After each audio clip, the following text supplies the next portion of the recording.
Allora, buongiorno a tutte e a tutti. Tra pochissimo cominciamo.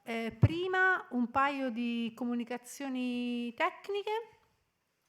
Abbiamo un servizio di interpretariato, quindi avete le cuffiette. Gli speaker parleranno in inglese prevalentemente, ma per la traduzione abbiamo uno per italiano, sul canale 1 in italiano, sul canale 2 in inglese e sul canale 3 in spagnolo.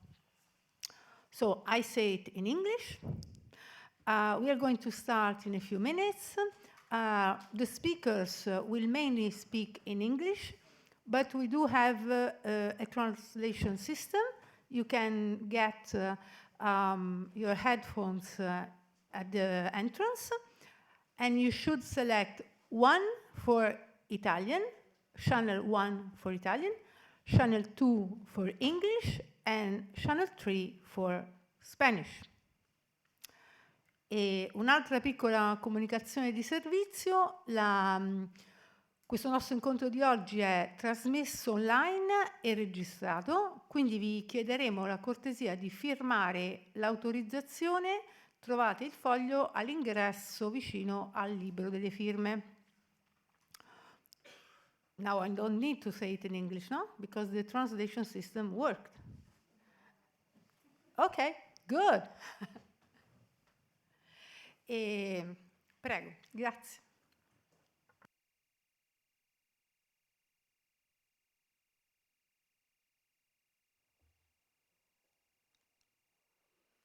Bene, buongiorno a tutte e a tutti.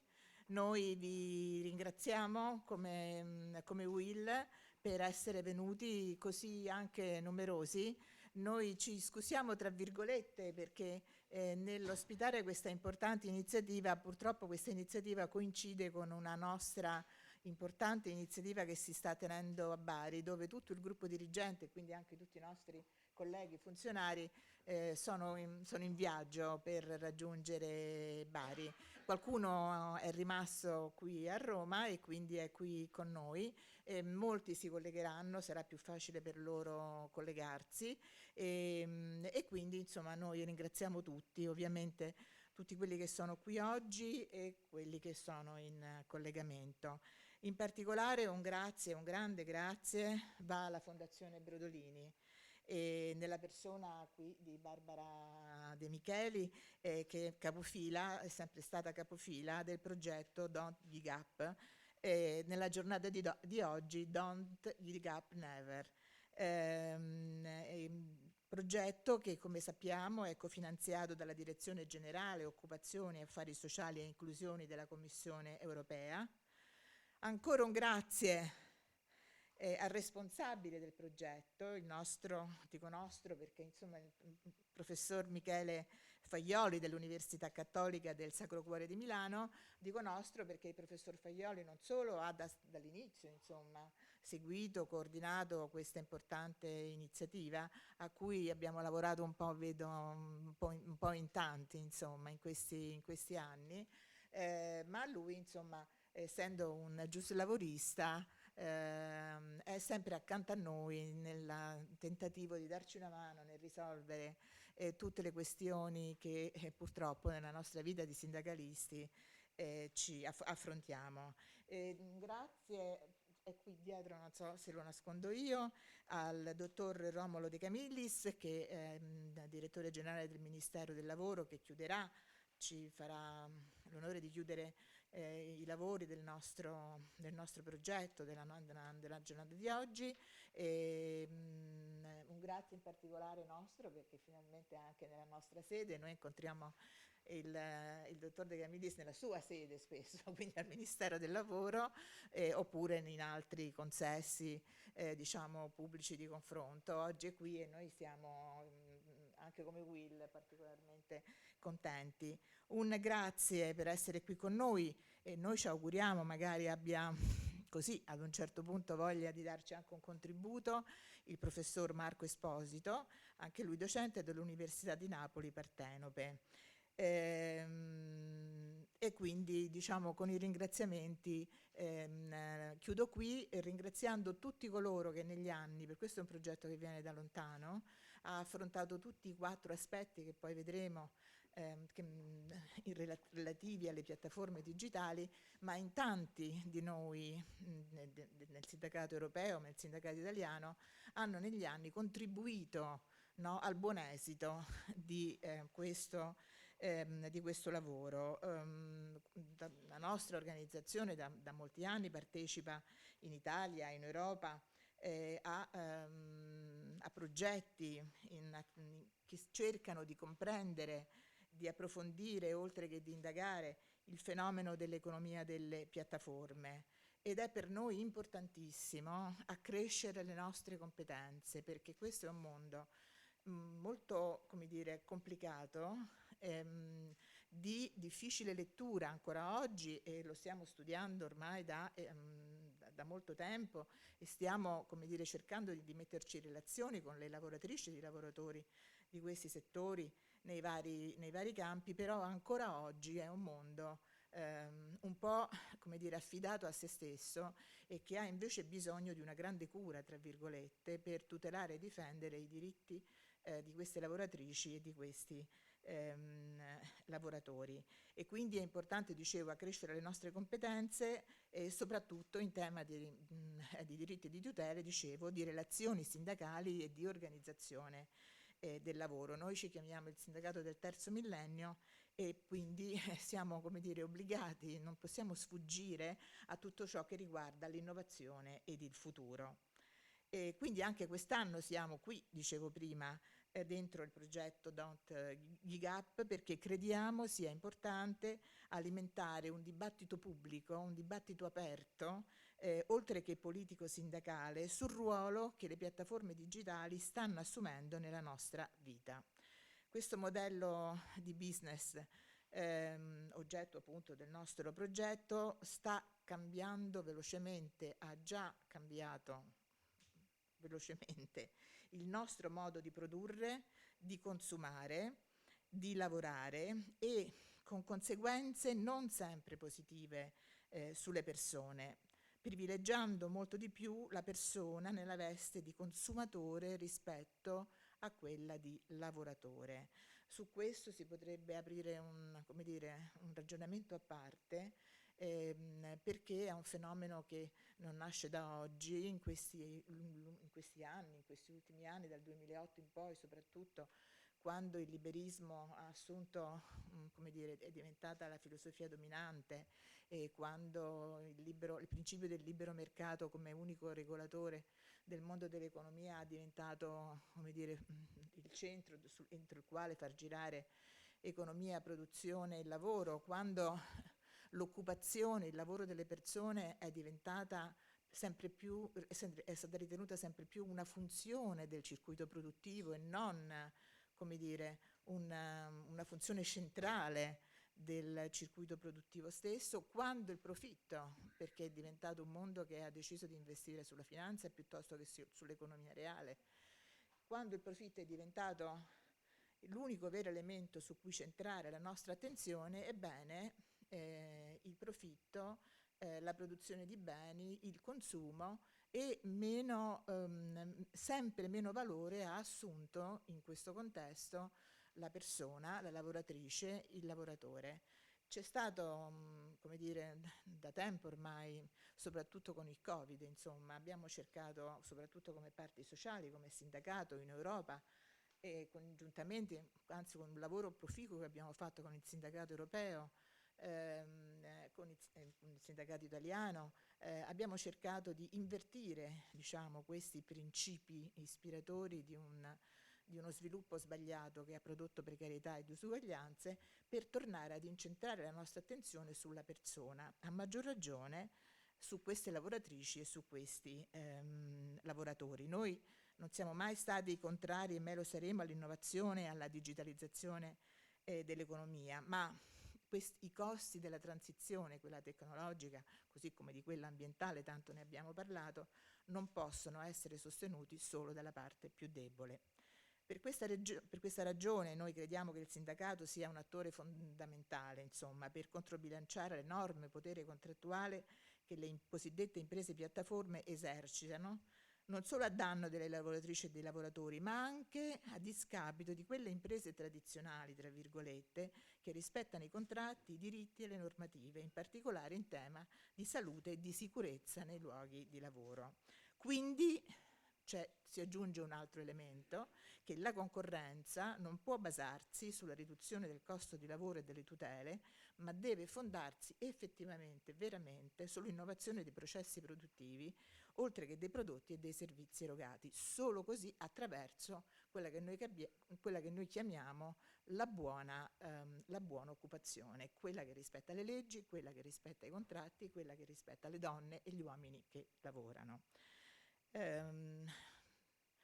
Vado veloce perché i dati che ho qui, insomma, mi dicono che in Europa sono attive oltre 500 piattaforme digitali, da cui dipendono 28 milioni di lavoratori di piattaforma, non solo concentrati nel food delivery o nel sistema dei trasporti, che sono stati due mondi che noi abbiamo già indagato e sui quali lavoriamo, se volete, di più, anche almeno se penso all'esperienza italiana, ma le proiezioni ci danno un numero sempre maggiore di lavoratrici e di lavoratori che entreranno a far parte di questo mondo di lavoro delle piattaforme.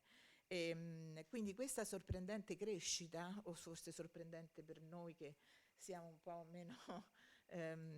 po' meno aperti o siamo più cauti, insomma, ha portato però l'Unione Europea ad intervenire con una proposta di direttiva, e quindi questo per noi è un elemento assolutamente importante, che cerca di risolvere almeno due problemi: la corretta classificazione dello status occupazionale e la questione del management algoritmico. Il problema della misclassification, ovvero dell'errata classificazione dello status occupazionale delle lavoratrici e dei lavoratori su piattaforma, nasce dalla innata capacità delle nuove tecnologie digitali di orientare il lavoro verso inediti spazi di flessibilità di tempo e di spazio, che porta certamente benefici. Sono discussioni, è un ragionamento che è aperto, insomma, in questi ultimi mesi anche all'interno del sindacato italiano, ma fa insorgere in capo alle lavoratrici e ai lavoratori nuovi rischi sociali legati principalmente alla deresponsabilizzazione delle imprese, le cosiddette imprese piattaforme. Queste sfuggono alle responsabilità tipiche del datore di lavoro, dichiarandosi semplici intermediari tra domanda e offerta di lavoro, pur avendo, se non tutti, ma molti dei requisiti di un datore di lavoro, e quindi che si rapporta con una lavoratrice o un lavoratore che avrebbe i requisiti di non essere dichiarato una lavoratrice o un lavoratore autonomo, ma bensì subordinato. E quindi, insomma, questa è in Italia l'esperienza che abbiamo fatto e che stiamo facendo in realtà è nel food delivery, per riconoscere ai riders lo status di lavoratore subordinato. È una battaglia che noi stiamo conducendo da qualche anno, e in realtà, insomma, salvo alcune positive esperienze di carattere di accordi aziendali importanti che noi abbiamo fatto con grandi gruppi, in realtà l'associazione Assodelivery, pur associata a Confcommercio, ad oggi non ha prodotto nessun tipo di avanzamento rispetto a questo, alle proposte che il sindacato ha fatto di lavorare, seguendo la legge, insomma, più su una figura di collaborazione piuttosto che di solo lavoro autonomo. Quindi, insomma, la legge, lo dicevo prima, si muove immaginando la legge 81 del 2015 seguendo il filone della cosiddetta eterorganizzazione. È stato un primo timido passo che ha fatto la legge verso questi lavoratori, e bisognerebbe però, come dire, intervenire nuovamente per rendere, come dire, più forte la legge stessa. Altra tematica importante, dicevo prima, è quello del management algoritmico. Queste imprese piattaforme si avvalgono di un algoritmo per gestire il personale e organizzare il lavoro, puntando ad un'efficienza, e noi non siamo mai stati contrari all'aumento della produttività, dell'efficienza, di una migliore organizzazione del lavoro, che però in questo caso ha come effetto troppo spesso quello di produrre effetti negativi e indesiderati sulle condizioni di lavoro, cioè quel punto di equilibrio, no, che deve riconoscere alla lavoratrice e al lavoratore l'essere persona e quindi l'essere, come dire, parte integrante di un processo e non una voce di costo, ma una parte integrante di un processo, perché se non ci fossero il processo stesso si interromperebbe. Quindi sembra una, come dire, una valutazione un po' banale, ma francamente spesso è dimenticata. Quindi in generale ovviamente le tecnologie digitali prevedono nuove modalità di organizzazione del lavoro che incidono sul tempo e sui luoghi di lavoro. La contrattazione collettiva dovrà gestire i rischi legati alla nuova modalità di organizzazione del lavoro, come ad esempio l'isolamento digitale, la disparità nell'assegnazione delle attività da svolgere e l'abuso di gestione dei tempi di lavoro, che sono temi molto importanti, fondamentali in questo contesto. Quindi il nostro compito, quello delle organizzazioni sindacali, dovrà essere quello di garantire il miglior risultato possibile dalla transizione digitale per tutte le lavoratrici e per tutti i lavoratori. Per concludere, abbiamo, come dicevo prima, aderito con piacere già anni fa a questo progetto che aveva come principale obiettivo quello di studiare in questa sessione le piattaforme di tipo 3 e 4, ovvero quelle piattaforme che non rientravano nel settore del food delivery, come dicevo prima, e dei trasporti, che sono i più noti, che entrano invece nel mondo delle piattaforme di servizi alle persone e alle famiglie e in quello delle piattaforme di matchmaking. Lo abbiamo fatto perché crediamo fortemente che in futuro l'economia delle piattaforme sarà sempre più lavoro online, come è evidente dalle tante ricerche svolte a livello europeo, ma anche da noi attraverso l'INAP, e meno lavoro offline. Da qui l'esigenza di intercettare queste lavoratrici e questi lavoratori che corrono il rischio di restare isolati.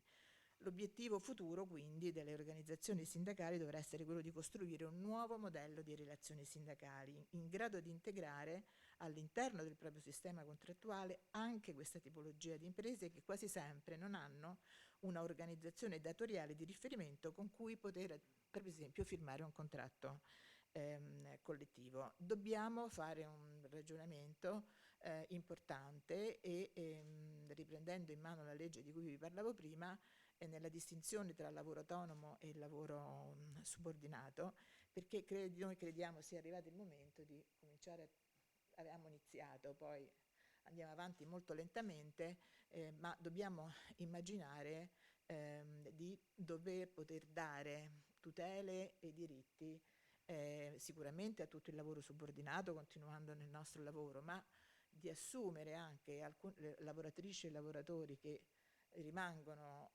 nell'ambito dell'autonomia, poter garantire loro anche qui comunque tutele e diritti.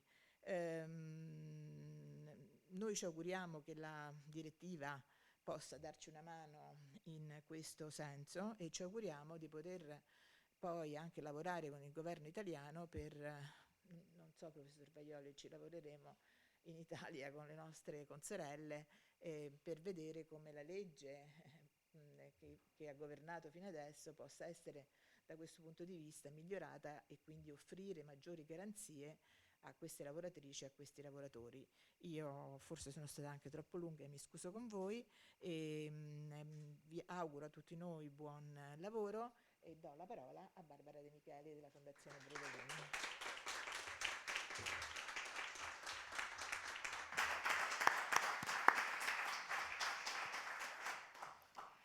Grazie. Allora, io sarò molto breve vorrei intanto ringraziare Tiziana Bocchi in particolare, ma aggiungere alla lista dei ringraziamenti alcune altre persone che hanno in qualche modo reso possibile questa giornata e tutto il progetto, in primis Irene Pata che ha coordinato in qualche modo l'ospitalità in questo spazio, e Sofia Gualandi che ha lavorato con me nel coordinamento e nella gestione di tutta questa operazione. Vorrei anche ringraziare i nostri partner di progetto che hanno affrontato la lunga traversata fino a Roma, perché questo è, come sapete, un progetto europeo finanziato appunto dalla DG Employment, che quindi ci ha permesso di lavorare per 2 anni confrontando le situazioni, lo stato del dibattito e anche il funzionamento delle piattaforme, che sono sempre più transnazionali, ma che comunque hanno delle specificità per i vari paesi.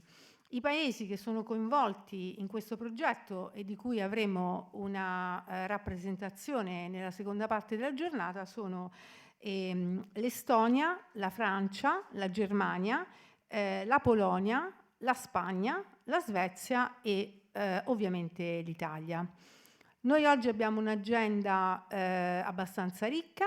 Avrete un overview del professor Faioli che, come è stato ricordato, è il coordinatore scientifico del progetto, su quali sono i principali risultati che in questi 2 anni abbiamo raggiunto, e poi apriremo a una tavola rotonda che vedrà i nostri partner rapidamente presentare qual è la situazione nei diversi paesi, e poi avremo le conclusioni del dottor De Camillis che è già qui accanto a me. E ovviamente questo tempo ci permette di dare solo una piccola panoramica dei risultati, per cui vi invito, se avete interesse, ad andare sul nostro sito che è dongigap.eu, dove troverete la versione inglese e poi mano a mano le varie versioni dei prodotti del progetto, e dove trovate già l'analisi della situazione di contesto paese per paese che è stata elaborata nella fase iniziale del progetto, che vi permette di capire con lo specifico riferimento alle piattaforme 3 e 4 qual è lo stato di sviluppo e quali sono le domande oggetto del dibattito nei vari paesi. Prima di lasciare la parola al professor Faioli, ringrazierei anche gli interpreti che oggi renderanno possibile questa giornata, e direi che alla fine di questo percorso lasceremo un minimo di spazio a domande, per cui se avete qualche idea, questione o volontà di intervento, alla fine avrete la possibilità di intervenire. Michele Faioli, grazie.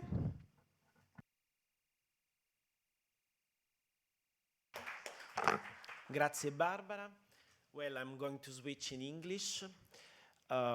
It's great to be back with you all and to see actually many familiar faces. I'm very happy to be here. This was a challenging project for us as a research project team, and was a challenging project for the matter we decided to deal with. And you will easily get this point in a few moments when I will explain why, how, and to what extent we developed our research, and you will better understand when you will get in line with our national correspondence of our European team. I'm going to present my speech with the help of some slides, and I ask to see my slides so it will be easier. Yeah, great. So our time is very limited, so I'm going just to start, and I will try to pursue some points that I believe could be useful to build up on what we will explain to you all today, a possible common European path for the future to better protect the rights of these platform workers. As you see in my title, you can read the key concept of our research project, that is Don't Give Up Never, and also some words that I believe, or some concepts that I believe should be immediately be remembered or in some way highlighted for the fully understanding of what I'm going to explain. These words are tasks, platforms, and granular elements of jobs. It should work, at least, yes. Let me, I don't know. Yeah, great. Okay, so the summary is what, outcomes, how, and why. We decided to move more or less 2 years ago from the outcomes that we reached in our previous European research project that was labeled as Don't Give Up, where we studied the platform types 1 and 2 that you all well know. That is the platform related to the passenger transport services. Let's think to Uber. And the second type was related to the goods delivery or food delivery services. Let's think Just Eat and so on. In this project, in the project Don't Give Up Never, we decided to focus on platform 3 and 4, that are the platform related to the function to match the traditional gigs like gardening, cleaning activities, till up to the skilled services, let's say marketing, data entry, advertising, translating, and so on, and platform 4 of type 4 that are related to micro tasks like crowd of workers and so on. Let's think about Amazon Mechanical Turk. Well, this focus was challenging, as I said before, because we all believed that was a sort of exceptional way to perform activity. At least 2 years ago, we all were aware that that was maybe a possible developing of the platform work, where space and time for work were in some way managed by the platform and that were related to skilled or unskilled people, but in some way these people could perform the activity just staying in their home or wherever they would like to stay. Studying platform 3 and 4, we got that what we considered an exceptional factor is becoming, in some way, a normal factor. We got that big company, huge consulting company, and not only, are deciding for the future to transform, to redefine the organizational model in order to get what we are calling for our studying, for our analysis, platform 3 and platform 4. So, in other words, we are in some way on the edge of what can happen in the future. So what we are saying today is that we are studying something that appears as an exceptional factor, but can become the normality for the future. So for this reason, the outcomes that we got are important, not only for the research that we are presenting today, but we believe for the political, the unions, the union strategy for the future, because it means that these 3, 4, 5 points could become a sort of starting point for accelerating the process of awareness of this kind of business model transformation of the platform, and on the other side, the implementation of the appropriate workers' rights of this kind of platforms. So the outcomes are two. We are going to present today the report, and in the next few days, by the end of August, at European level, we will present what we call the model of terms and condition of service. Today, we are going to present the main outcomes of our report. I try to highlight 5 points of our reports that are very interesting for the forthcoming debate, because in some way they stress what we all together could do. I mean, academic world, experts, unionists, employers' organization, ministers, functionaries, and so on. The first point is related to what we are calling public repository of labor platform and social protection.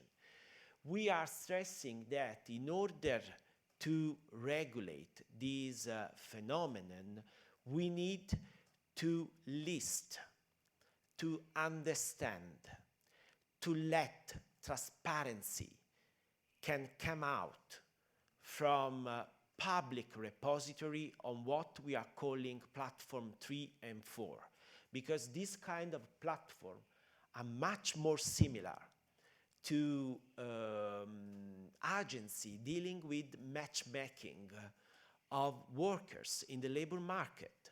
So what we are stressing is that at European level, no longer at domestic level, at European level, we will need a sort of public repository of labor platforms that can help workers on one side, labor inspectorate on the other side, employers on the other side, to understand what kind of function these platforms are performing. And if you know, as I believe you well know, the recent EI data, DSA, DMA, regulation directives at European level, you know that this kind of decision, gatekeepers, concerning the gatekeepers, the regulation of a digital market, is totally in line on what we are going to ask today. And this is one of our outcomes, of course. The second point that is very interesting to stress in this context is what we call digital posting, that in other words, we are discovering a phenomenon of elusive, abusive behavior concerning the platform and the application of protection to the workers of this platform. In other words, we got that in some situation, platforms decide to hire in some way the workers and to subject these workers to a jurisdiction that protect less than the jurisdiction where these workers normally perform, or in favor of clients, they perform their activities. This is a way to rethink totally the principle, the leading principle of the labor law at national, international level, that is the principle of lex loci laboris. We were used to say that you should apply the law where the worker perform his or her activity. But we are understanding that this principle maybe is no longer adequate, no longer proportionate to protect the rights of these platform workers, because they are hired in jurisdiction with a low contents of protection. They perform activity for clients strongly based in countries where the protection are higher, and so also the cost are higher. So it's very interesting, this point, and we are pushing for that. And let me stress a point on that. The platform directives that we are going to implement in Europe has a full range of protection norms. Very interesting, very strong, but in my view, they totally forgot this point. That is the main point of the platform workers. They are still reasoning with the idea that the lex loci laboris is the main leading principle for the platform workers, having in mind the food delivery, but they forgot that for the future, the real point will be related to the query of the applicable jurisdiction. So I use this workshop to, let's say, to focus again on this point, on the importance of this point. The third and the fourth elements are related to remuneration policy and the assignment of tasks and jobs and the mismatch. Well, these 2 points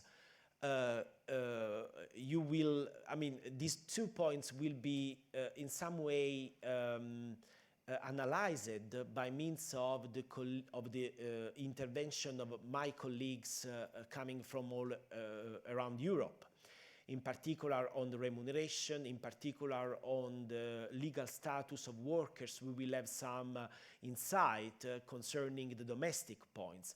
What I would like to stress in my presentation is that when we talk about remuneration policy, we should better understand the differences between the function of collective bargaining at the national European level and the function of the law.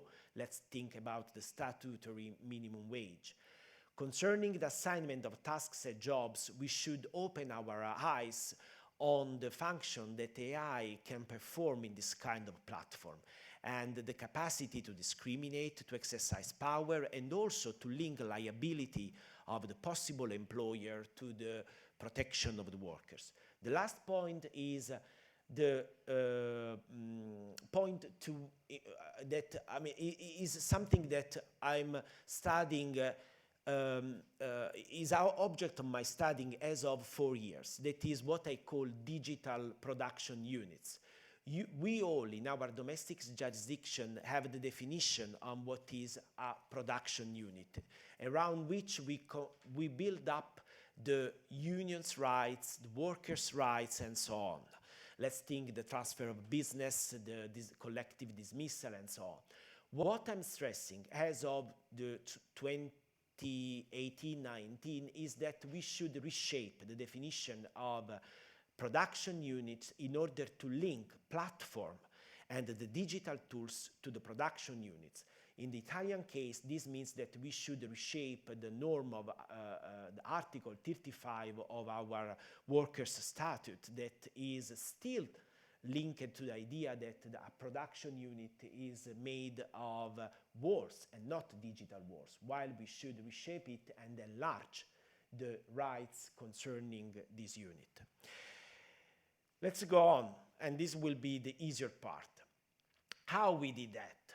Well, I stressed during the research that we should focus on what I call the new work operating system of the platform. In order to better understand this new platform, it is, in my view, it will be very interesting to understand how platforms are reorganizing themselves. And above all, platform 3 and 4 decided to deconstruct element of jobs because they focused on tasks, projects, and linked tasks and projects to the workers. And in this way, they linked the skills of the workers to the task, and they would like to reshape the works. I'm not in line with that. I'm just saying what they are trying to do. This is their business model, is what they consider a new space, a new time of workers. When we are in front of this platform 3 and 4, we should ask ourselves, what is this new work operating system? And this means that in some way we should, in order to better understand this platform, move from what we are normally used to understand as employment, jobs, to something that is platform and new work arrangements concerning this platform. It is quite normal to see inside this platform new kind of legal arrangements. So if you will read our reports, you will see that around platform 3 and 4 you find contractors, freelancers, key workers. In some way they are moving from what we are normally using for our labor market, that is the legal status concerning the employment relation, to what is more or less self-employment or around self-employment. And this is a way to go beyond employment. And within this phenomenon, there is a strong combination of the work automation with this new way to reorganize the work and the model, the business model. So, another question is, why do such platforms refer to workers as person with deconstructed capabilities? If you read the business model, or if you better read the business model, they are going towards this aim. They are in some way deconstruct capabilities. They want in some way that the legal status is no longer the key concept of the contract, but what is the key concept is what we call capabilities of the person. And they are trying to connect this capability to the platform. Is bad, is good, this is not an ethical question. As a labor law scholar, I'm trying to read this phenomenon, and I try to understand if we can regulate, in some way regulate this phenomenon. The proposal of the platform directives is totally outside this model. They did not understand what is happening. They have in their mind food delivery. They do not understand that the real normality, the new normal, will be this kind of platform, and they don't want maybe to regulate this phenomenon. Why we are doing that? Because when we talk about business model, we talk about innovation technology, investments. We talk about billions of dollars, of euro. And this means that in order to understand why we should study this platform and to continue in this path of scientific investigation, we should move from what we call traditional work operating system to what is the new operating system. That is the real aim of this kind of regulation or business model. Well, I'm going to finish. I said at the beginning that it is a challenging research project, is a challenging situation for the future, for the unions, a challenging situation for the labor inspectorate, a challenging situation for the legislator, a challenging situation for what we believe could be the collective bargaining at European level. What we should have in mind is that if we refuse to see the reality will overpass ourselves, will overcome, will in some way make our idea older and older, and we will be not able to face with the future. So, thank you very much for your attention. I will move to the presentation of the national cases. Thank you.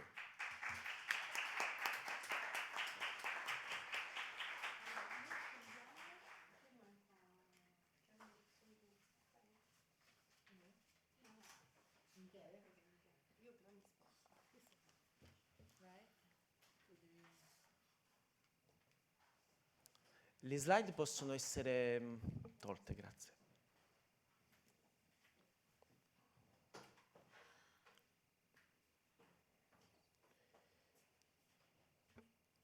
Okay, let's begin with Poland. Malgorzata Koziarek.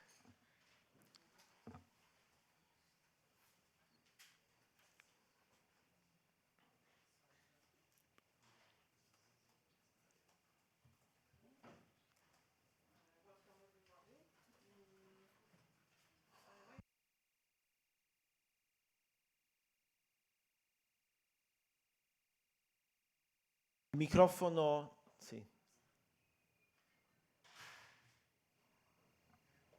Prova.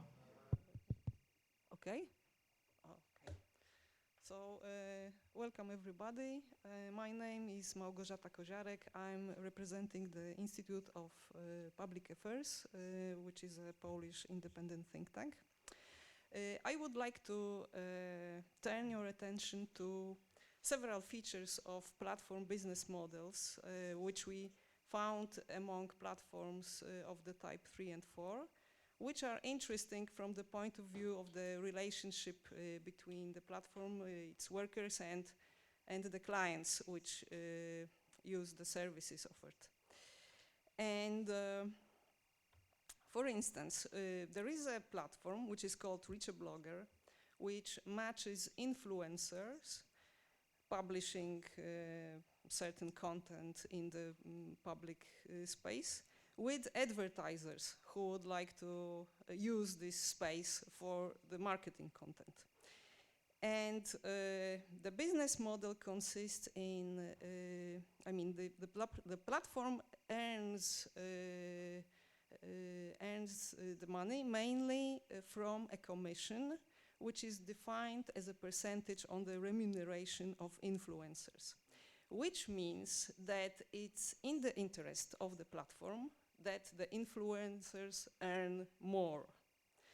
However, at the same time, it needs to be attractive for the advertisers. So what it does, it guides the influencers to compete with quality and not with low prices, and advises advertisers not to negotiate too low as not to compromise the quality, because the rates are negotiated between the advertisers and the influencers. And another interesting feature is an escrow account. This means that the advertiser has to pay upfront for the requested service, and the money is deposited with the platform. And once the work is done and is accepted by the client, then the influencer is paid by the platform.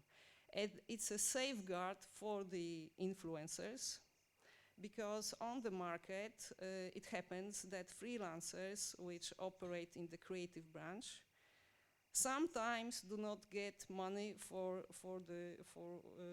the work that they have completed. I mean, some clients are not fair, so to say.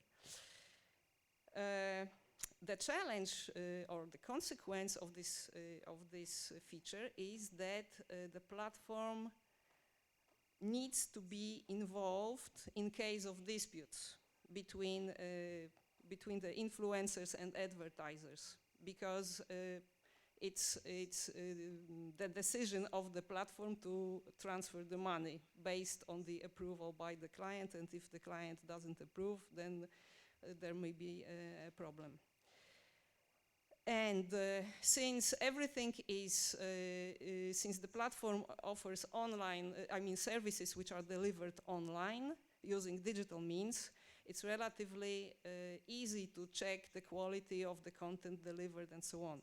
But such a solution was also introduced by another platform, Fixly.pl, which matches the clients, who can also be natural persons looking for a service, with businesses and natural persons providing the requested services, and operates in the area of work which is delivered in physical locations, like renovation, repair, and gardening. So then it's more difficult to decide whether the service provided met the terms and conditions set between the client and and the worker or the service provider. Another feature is, which we have observed, which however is rare, is verification of data providers provided by workers or service providers, who can be natural persons or businesses. And it's important for fair competition, because those who are looking for those assignments can declare, whatever they like.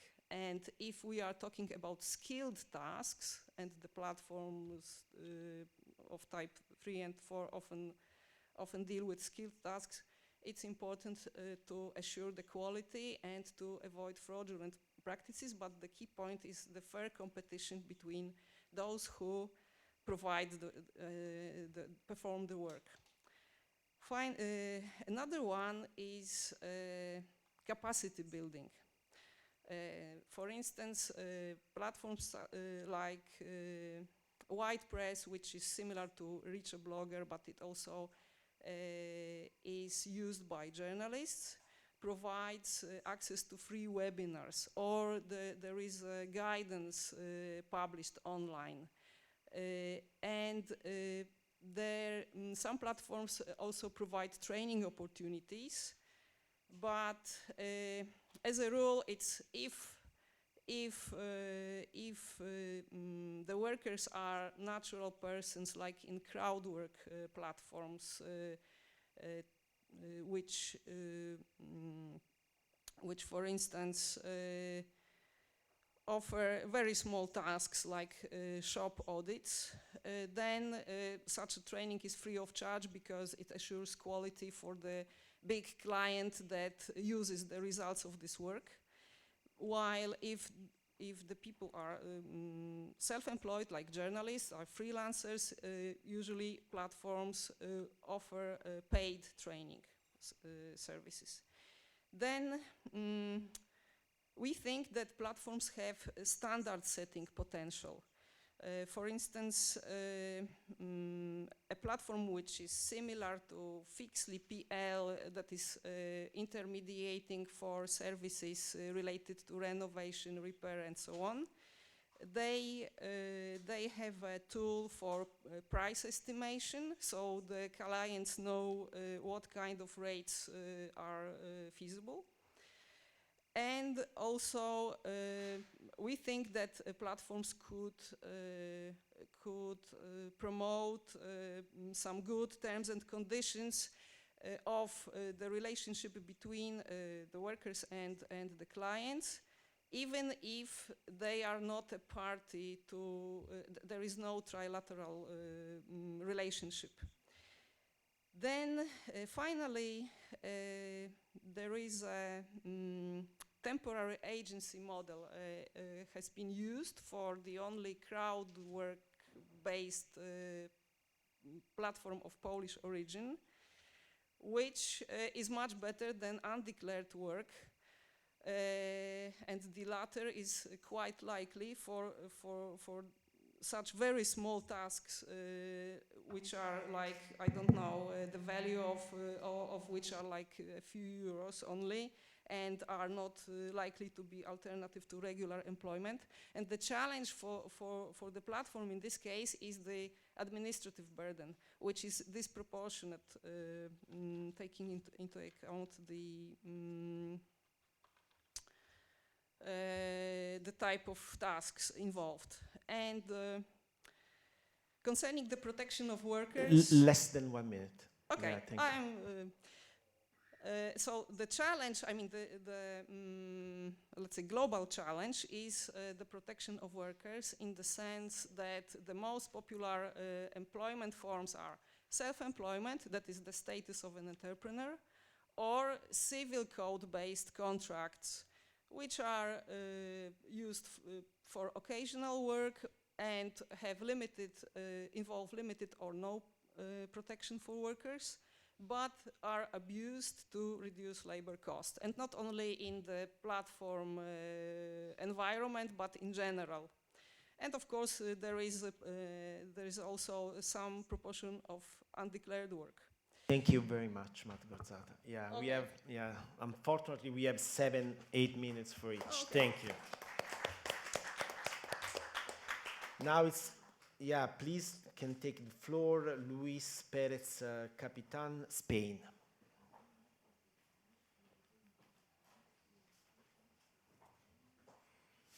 I remember that we have 7, 8 minutes for each. Muy bien.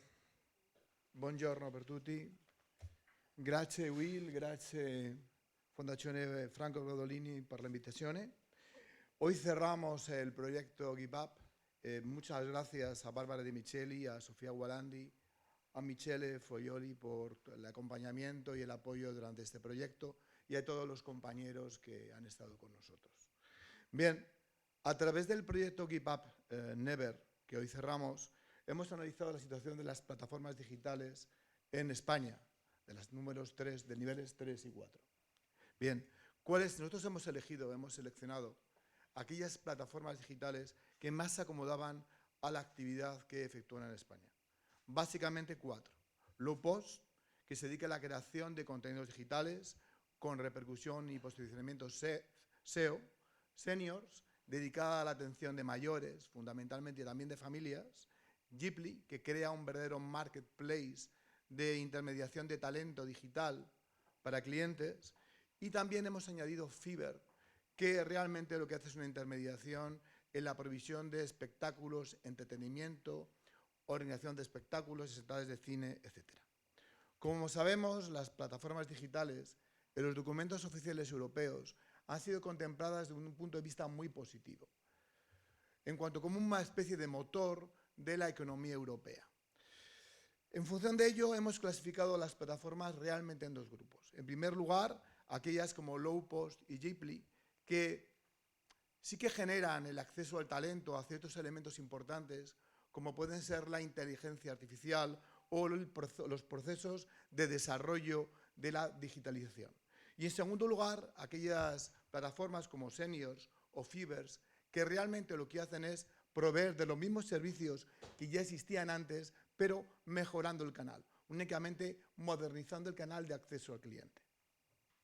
¿Qué utilidad innovadora tienen, por tanto, estas plataformas? Realmente las 2 últimas, Seniors o Fivers, ninguna. Únicamente han modernizado el canal de acceso al cliente, pero nada más. A nuestro juicio, las otras 2, Lowpost o Jeeply, sí que son más interesantes desde el punto de vista que facilitan el acceso al conocimiento digital, a romper la brecha digital y al conocimiento de ciertos profesionales que seguramente sería más difícil su acceso para ciertas empresas. Una vez centrado ese aspecto, el segundo criterio, el segundo elemento que debemos analizar y que analizamos y que en los documentos europeos desgraciadamente se ve como un elemento residual es el de la protección de las personas trabajadoras que trabajan, que prestan servicios para estas plataformas.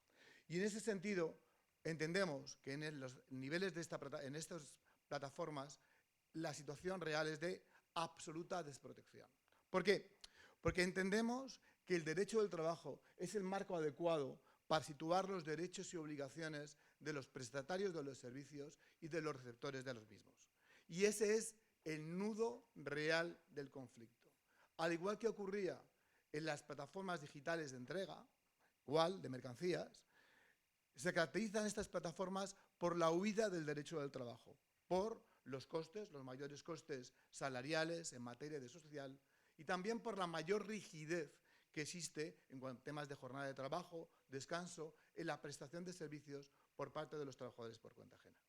Centrándonos, por tanto, en la cuestión de la laboralidad, podemos decir en relación con estas concretas plataformas lo siguiente. En plataformas como Seniors, que se dedican a la atención de cuidado de mayores, muy similares a otras plataformas en cuanto al tipo de actividad como el de limpieza, bien, nos encontramos que la mayoría de los tribunales españoles están optando por considerar la laboralidad de la relación entre la plataforma y la persona que presta los servicios, el trabajador realmente por cuenta ajena. En este sentido, una reciente sentencia de un juzgado de lo social de Barcelona el mes pasado ha determinado para la empresa Clintu la laboralidad de la relación con la plataforma, no con el padre de familia.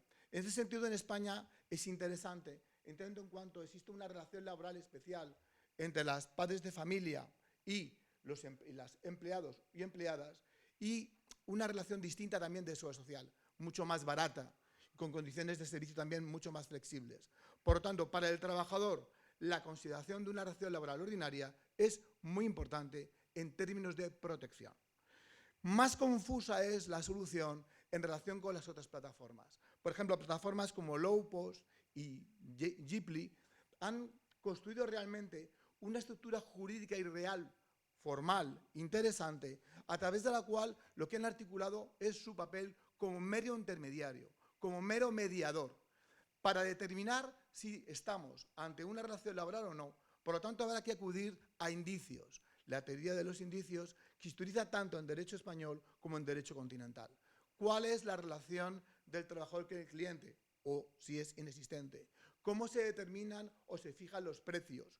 ¿Existe o no un control de calidad por parte de la plataforma? Todos esos elementos, analizados de forma individualizada o grupal respecto a los trabajadores, son los que nos deben conducir a la declaración o no de laboralidad. A nuestro entender, sí que existen esos trazos, esos indicios de laboralidad. Más complicado aún es el supuesto de Fiverr. En la mayor parte es realmente un mero intermediario, pero existen dudas cuando ella es la que organiza el espectáculo con empresas subcontratadas o con autónomos directamente. Aquí se entremezclan las figuras de falso autónomo, subcontrataciones y cesión ilegal de trabajadores. Por lo tanto, un fenómeno jurídicamente interesante para estudiar. Para finalizar, brevísimamente, como hemos visto, la respuesta sindical.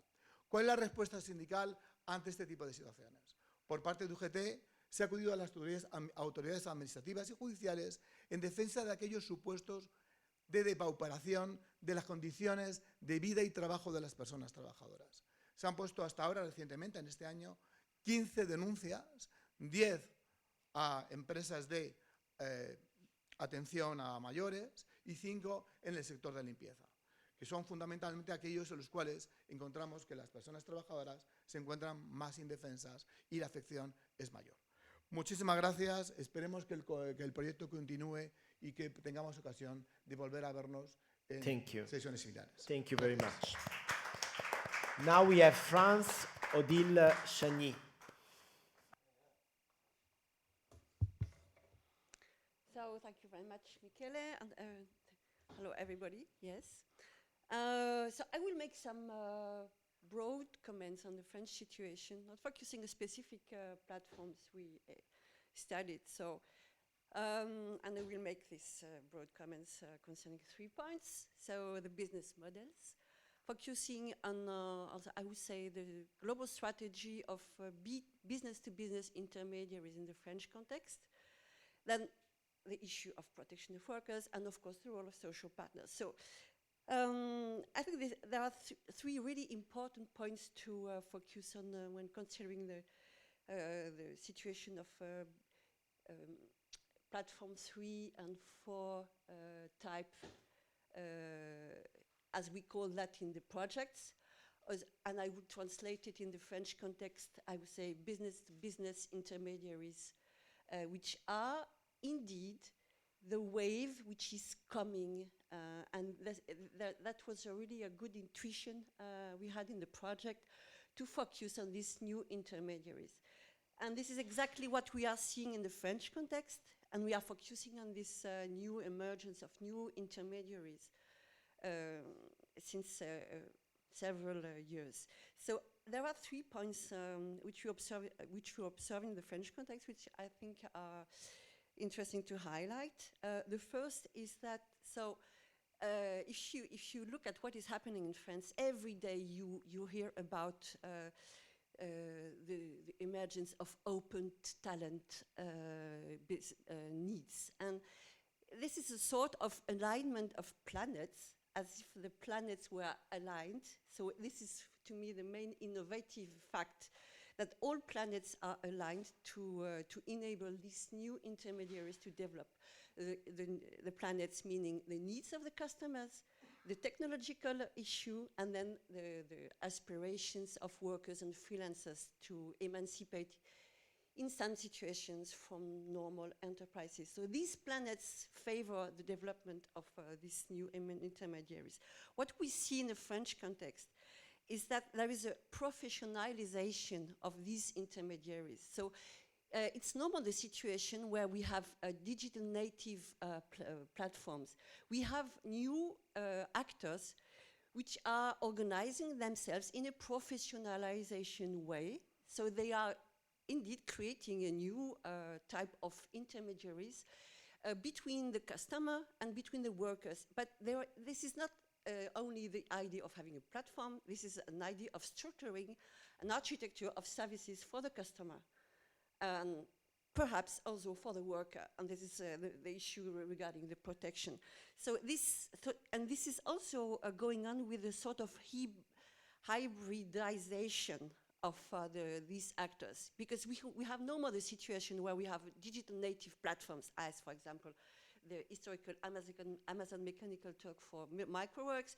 We have now intermediaries which are created by digital services companies or temporary agency work, or simply coming from new actors. So we have a sort of structuration with new architecture of services, like for example in French context, a very important one, which is the freelance management system architecture offered to customers. And all big firms located in west part of Paris, so La Défense, Courneuve, and so on, are working with these new intermediaries. So this is the first point. The second point I would like to focus on is that on the other side, we have the emergence of, I would say, freelance collectives wanting to work on a distributed way and wanting to be emancipated from any form of organization. And what is really interesting in the situation is that these collectives, these distributed, not enterprises, but collectives, groups of freelancers, are also gaining more and more in importance. So we have a situation which is, of course, not at the advantage of the latter, but which is also interesting in this respect. Then I will come to the protection of workers. So the issue is not the protection of workers. The issue is that these actors protect the customer, because this is a very practical way of dealing with many risks you have in the French context when you use, for example, employees employed by digital company services. So if you use an intermediary, working, not employing, I think we have really to be careful not to employ the term employ or hire. So if they work with freelancers, so you are protected against all the risks as a customer, and they love that.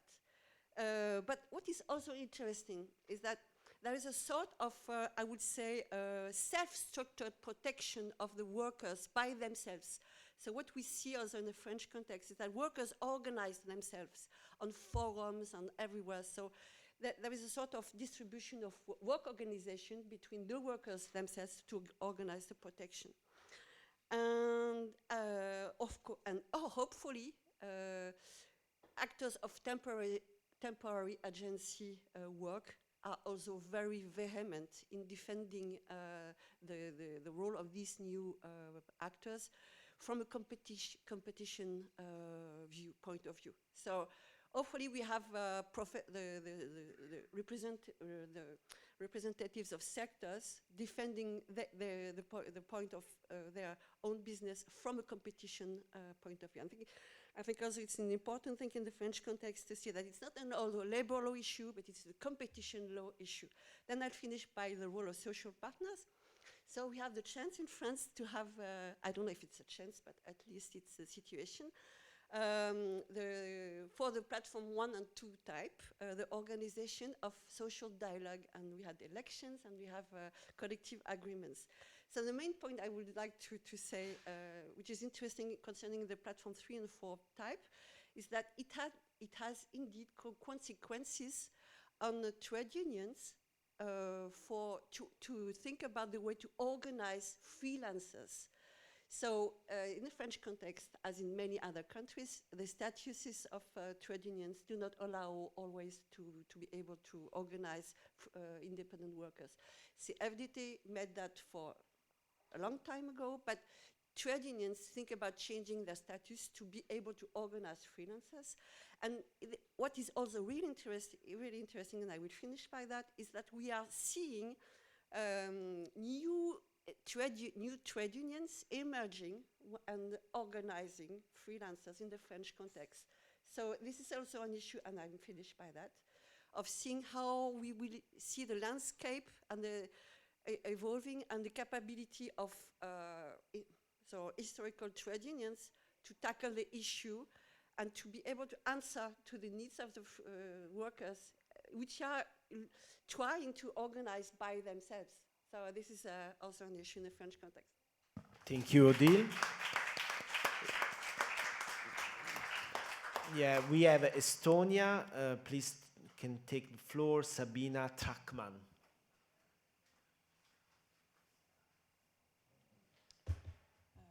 Hi everybody, my name is Sabina Trankman, and in the case of platform work, and especially in the case of types 3 or 4 in this study, the fact that Estonia is one of the most developed countries in the work of e-governance and e-systems, it means that Estonians, we are quite used to e-services and work provided online, for example. And the most important public services are available and used by most of the population, and the Estonian population are highly digitally literate, and so we easily adapt to platform work. Approximately 1 in 4 adults in Estonia have tried platform work at least once. So, of course, the platform work is a welcome addition to more traditional forms of work. As any additional flexibility in the labor market, it seems to be good. But as in other countries, as we have seen in this project, so in Estonia, the platform economy brings new challenges to the labor market, and of which I would like to highlight 2, I think. The first is the need to clearly define the nature of such employment relationships and the roles of different parties. Are we talking about employer-employee relationship, or are we talking about company-client relationship in the case of platform worker? Who is responsible for what? What are the obligations of parties to each other? Who's responsible for the social guarantees of employee?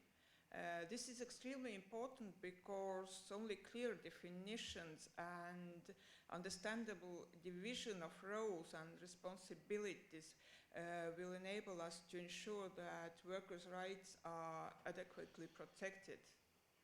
And another aspect that I saw clearly during this project is the need to explain, to make the client more aware of what the service is, what he receives, and who is responsible for the result. The randomness is inscribed in the concept of platform work. We call them gigs. The relationship between the employee and the platform is rather weak, and this also calls into question the responsibility of the result. Insufficient information can leave the client in the situation where the expectations are actually much higher than the actual quality of service received.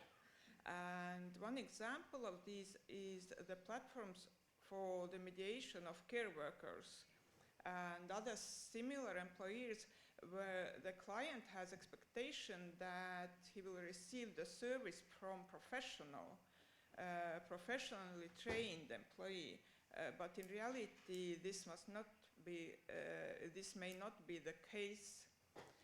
One of the work platforms we studied in more detail in Estonia was a platform offering care services. And if you look at the platform website, you have the impression of high professionalism, of maintenance workers. It's created in the website. In reality, employees are expected to complete few hours of online training, and that's all. So, however, the platform's clients, they view the recruitment of a caregiver from the platform as a guarantee that they are qualified professionals. So therefore, in addition to the aspect of protecting employees in platform work, I would also like to highlight the aspect of protecting the customer. Thank you very much, Sabina. Now it's time for Sweden. We have Sirin Selik.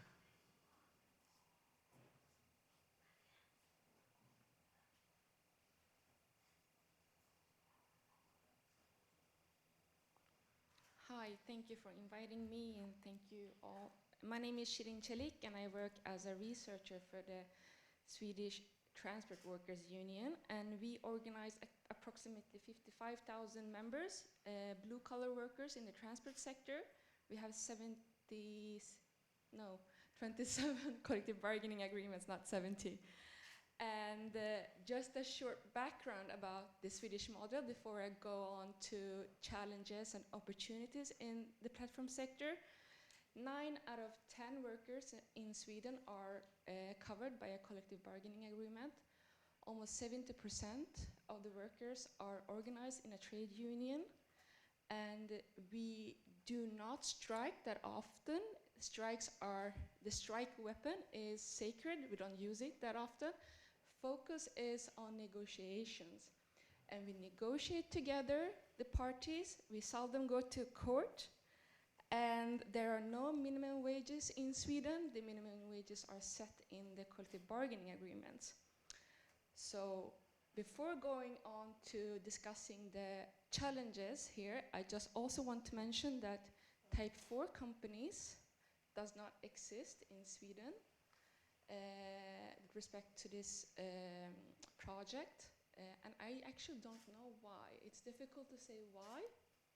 My guess is that it is due to the fact that we allow 0-hour contracts in Sweden, and thus it's very easy to actually put that type of tasks in a regular job advertisement site. So that's my guess. But then if we go and look at the challenges with this sector and these companies, especially Type 3 companies, I would say that the biggest challenge in Sweden is due to the fact that the companies does not take employer responsibility, which makes it very difficult for the model, the Swedish model, to actually be implemented. And the biggest weapon we have, the strike weapon, is difficult to use. And I also find that the strike weapon is actually not that efficient, because I don't think these companies actually really cares about whether one of the workers or some of the workers go on strike, because they don't have the same kind of responsibility or liability towards their customers as normal companies would have. And I think that the biggest weapon here is instead the name and shame weapon, like naming and shaming them in media, because obviously they would not like their reputation to be bad towards their customers. The second challenge I see in this sector with regards to the Type 3 companies is that the lack of engagement from the employer organizations. So as a trade union, we organize members, workers. The employer organizations, they have to organize companies. And the fact that 9 out of 10 workers are covered of a collective bargaining agreement in Sweden is thanks to the high density of members in the employer organization. So I find or I see that the employer organizations are actually not that interested in organizing these companies. And I don't know really why, but my guess is that they don't think it's easy to organize them. They don't want to put resources on these companies. And also, I find that it can be I think it's very difficult for them to represent these companies because on the one hand, they have very serious companies as members who have long been members of an employer organization, who are keen on developing the sector, the industry, and to have fair conditions. And then you have the platform companies who work in an opposite way. So there can be a clash of interests there. And thirdly, another challenge is the role of politics, because the model is operating in a way that we don't want the politicians to be involved at all.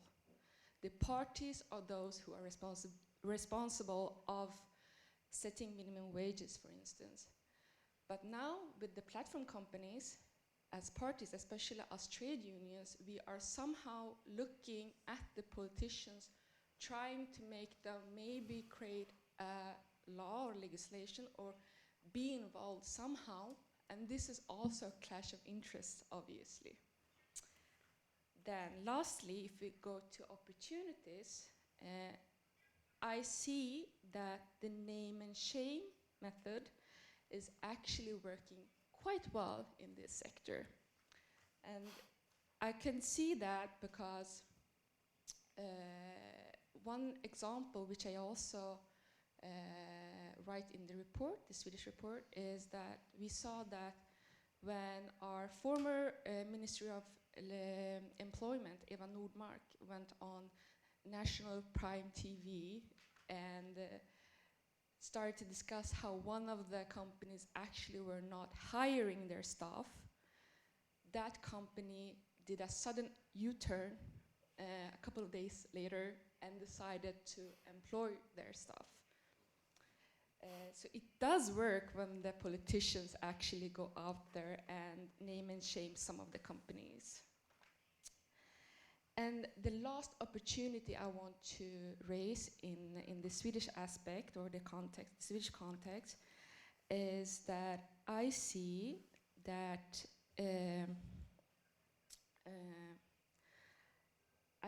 we could actually regulate these companies with the help of the authorities. In Sweden, various centers for workplace crime have been set up by the government now, and they're spread across the country. And the idea is that several authorities collaborate together in order to solve workplace crime. And such authorities are, for instance, the Migration Agency, the Tax Agency, the Work Environment Authority. Together, their mission is to solve workplace crimes. And I see that many of these platforms are actually going into that kind of area because, for instance, we see that many migrants are exploited by platform companies, which could be a workplace crime. Another thing I would like to raise is the aspect of traffic permits and driving license to drive professional traffic. Several of those who use their own cars and on a duty as a gig worker do not have a license to operate traffic. And I think as a trade union, it's our responsibility to actually have a dialogue with that authority in order to create some change and to regulate that sector. So that was it. Thank you. Thank you. Thank you very much. It's time for Germany. Thomas Heipeter, thank you very much for joining us.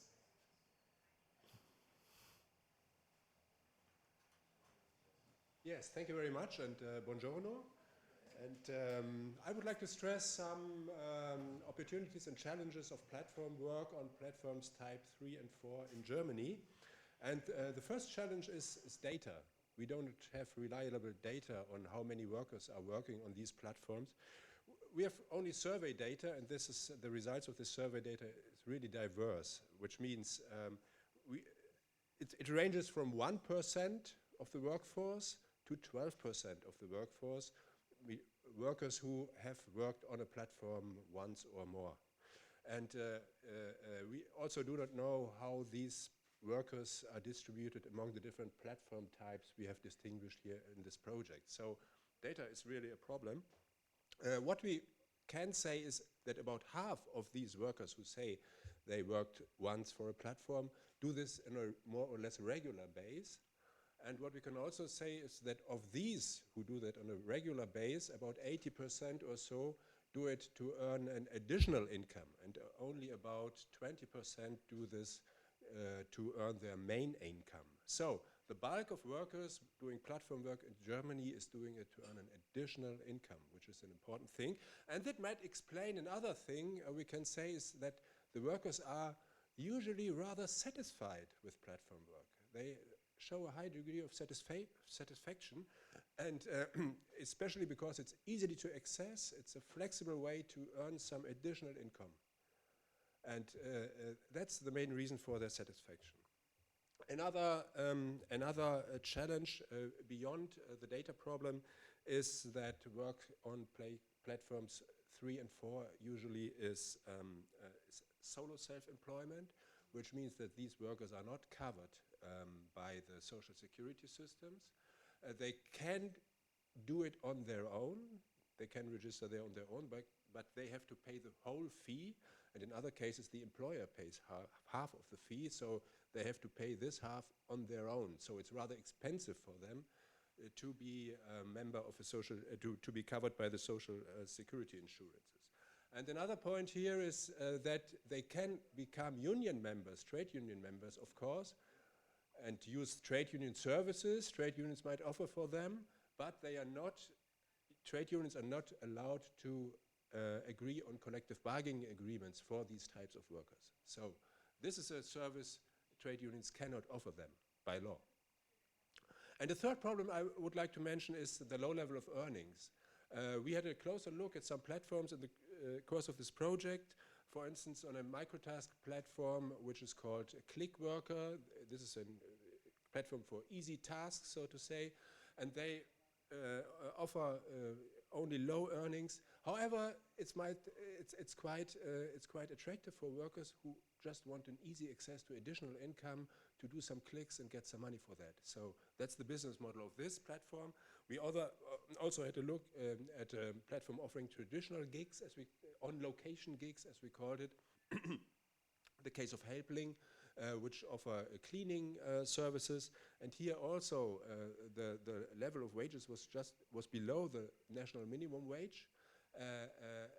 However, it was attractive especially for migrant female workers, for whom this was an easy access to the labor market without needing qualification or anything else. So this is the kind of business model these platforms are working on. So to conclude with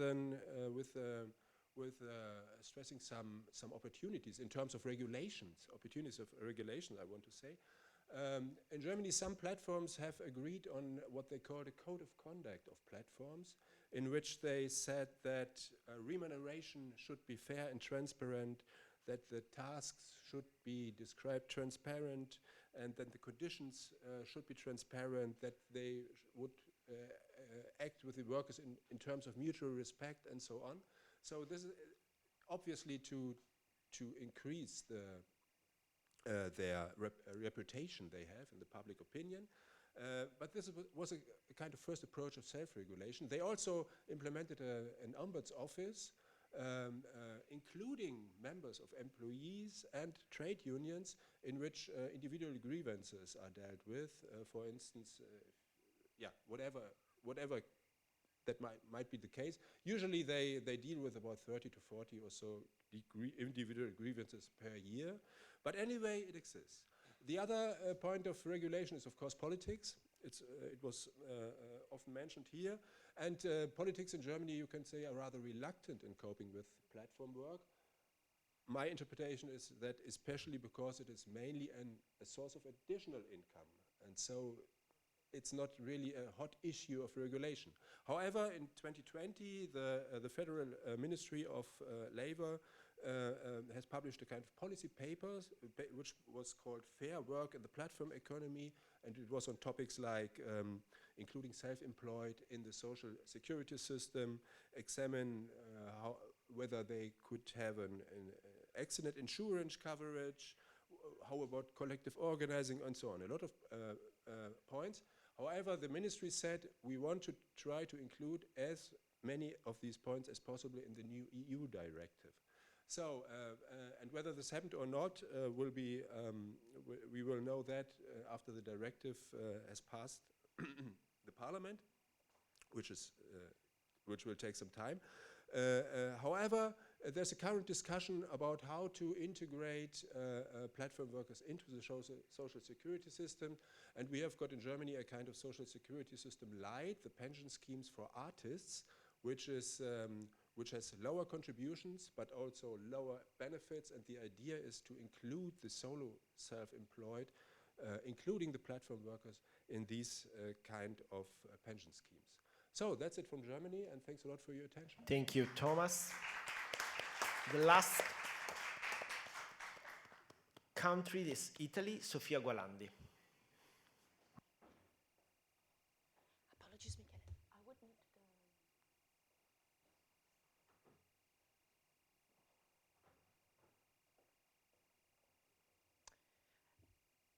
Waiting for the slide. Ecco, ora.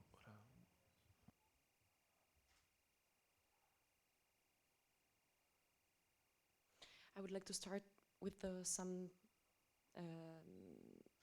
introductory remark to thank you, Professor Michele Faioli, for coordinating the project, and to Will for having welcoming this conference today, and for keynote speech of Tiziana Bocchi, which was very inspiring. Thank you very much. And I'm gonna finish this round of background, let's say state-of-the-art national backgrounds with Italy. Using some researches we developed as Fondazione Brodolini together with Will functionaries.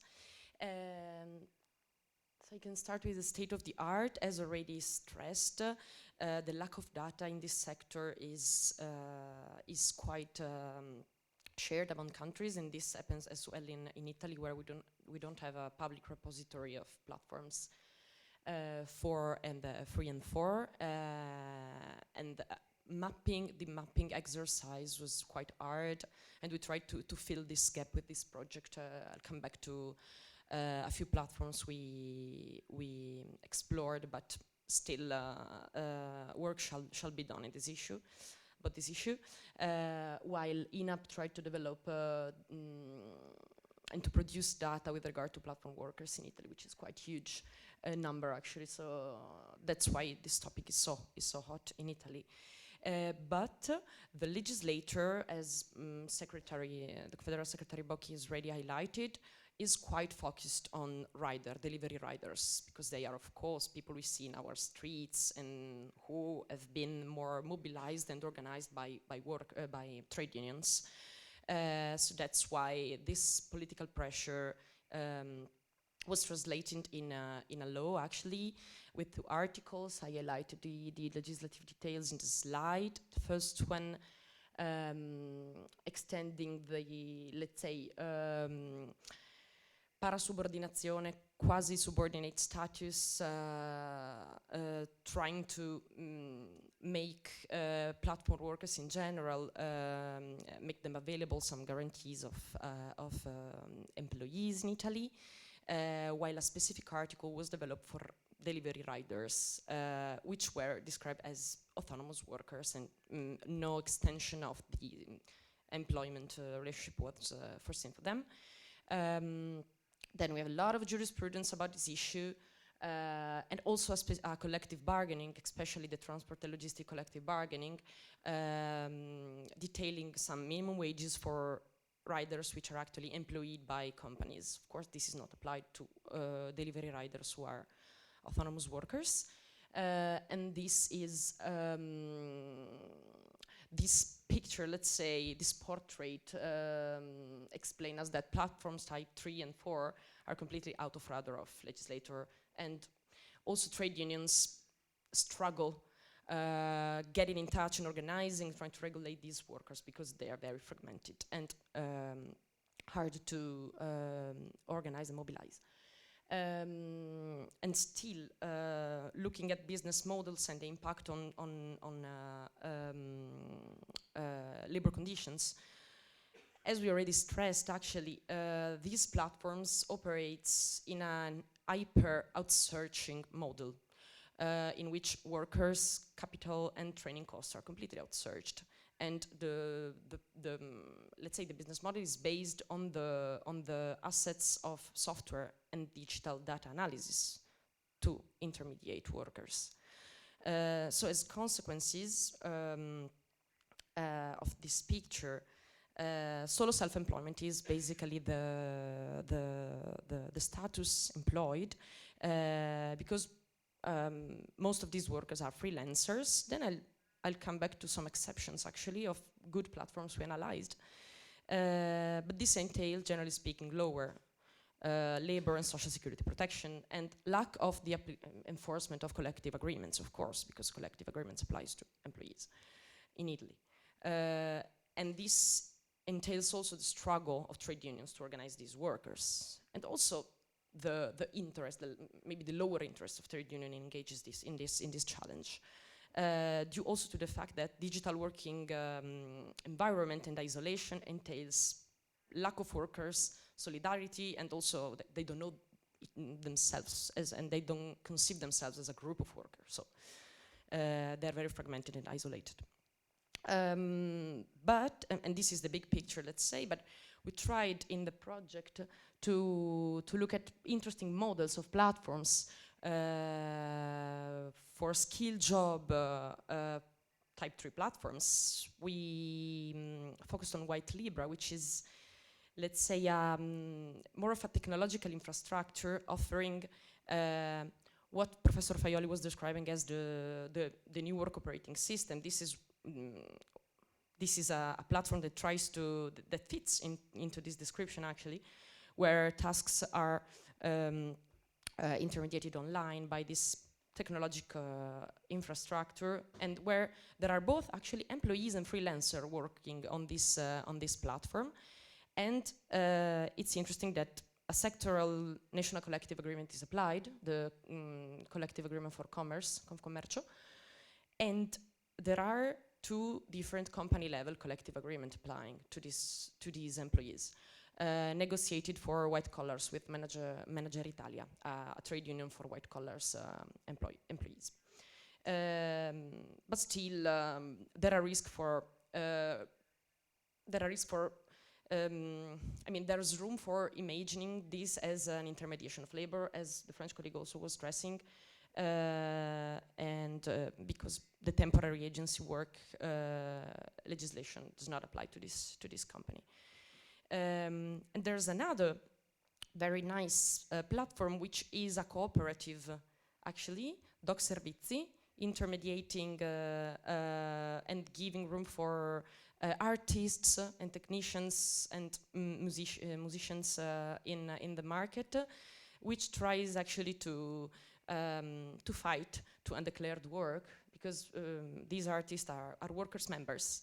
And they get work opportunities via this cooperative, which also has is actually platform, with a collective agreement which applies as well for the cooperative sector to artists. So here as well we do have trade unions which engaged and obtained this good result. And then for traditional gigs, our German colleague was quoting Helpling for domestic work. We do have this interesting Le Cicogne platform for babysitting, especially, which was also created by a temporary work agency, actually, as a benefit company, as we call it, to fight against undeclared work, especially for migrant women. in the sector. And the platform tries to enforce the application of the collective agreement for domestic work in Italy, which is very interesting because it doesn't entail an employment relation with the platform, but rather with families. So the platform support families and domestic workers to reach individual agreements, labor contracts, and with the application of this collective agreement. And to close, as for platform for intermediating microtask, crowd working platforms in Italy, there's this model of Be My Eye, which is basically is an application for mobile phones where workers are assigned small, unskilled microtasks. And here as well, it's hard to talk about labor guarantees. There's no labor guarantees at all on this app. So these are very small tasks for a small amount of monies,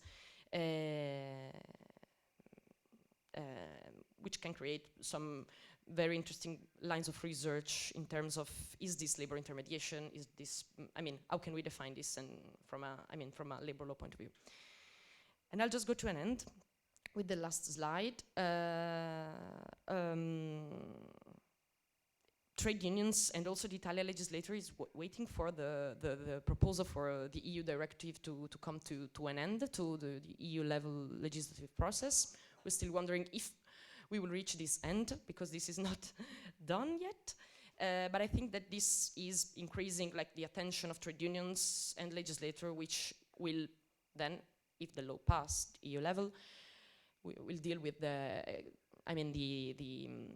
implementation at national level, and national authorities as well maybe should try to cooperate more. We've been doing another workshop actually in Madrid with the labor inspectorates in order to raise also their attention and on this topic. But social partner, I see social partners are on it. And while waiting for the law, of course, collective bargaining and social dialogue is the preferential way in Italy to deal with this topic. So the enforcement of sectoral NCBA could be interesting because, of course, platforms are part of sectors of economy which are already defined with nice sectors by Eurofound, etc. But it's harder to enforce collective agreements in Italy because they are not employees, so they're self-employed, so you can't actually enforce collective agreement already in place. And in this way ensure minimum wages and guarantees of the normative part of the collective agreements. And what would be very interesting as well would be to develop some platform level so company level collective agreements as already done by White Libra, the company I quoted before. And actually there are negotiations ongoing between White Libra and other startups trying to define the employment status or the autonomous status of their workers via collective bargaining. But still this is an experiment, and we hope trade unions will try to do this with other platforms under type 3 and 4 of the Italian market. Thank you very much. Thank you very much, Sofia.